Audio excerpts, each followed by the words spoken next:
Hello. Now that we've finished milkweed, we can talk a little bit about Yuri and who was he? Yuri was Jewish. He was between the ages of 16 and 20 when our story first opens up. He speaks German, he speaks Polish, and he speaks the language of the Jews, Yiddish. But unlike most Jews, he has red hair. And he can speak German.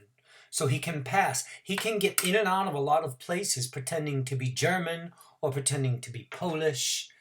And within the ghetto, he can be the Jew that he is. And when it becomes apparent that things are going to get ugly for the Jews, Yuri leaves the ghetto. And he actually works in the hotel where most of the German soldiers eat and sleep. And he is a busboy. He empties ashtrays, he cleans tables.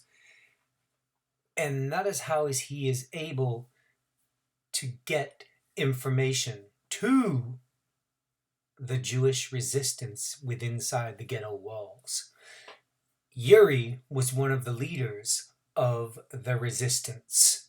He had access to German soldier outfits. He had access to guns because he worked within the hotel and because he looked German. And that's how he knew the information that he knew, telling Misha to run and get out and tell the other boys to run and get out. The actual leader of the resistance was a man named Mordecai Anielewicz, and this is him.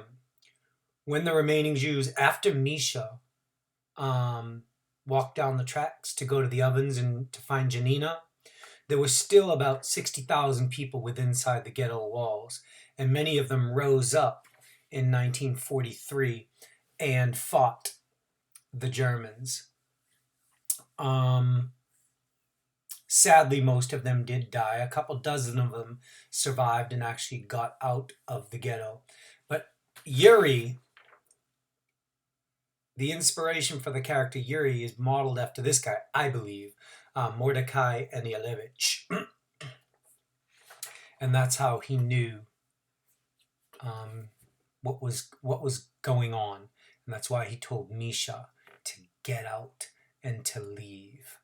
So when they're liquidating the ghetto, Yuri comes back in. And I believe at this point he's looking for people that he knows. And when he sees Misha, he's shocked. He's actually quite angry because Misha did not take his advice and leave. And the only way to save him from Treblinka and the horrors of the concentration camp was to shoot him.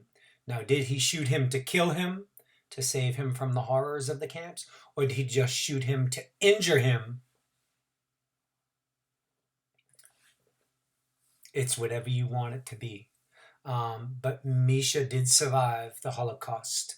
And that's who Yuri was, I believe.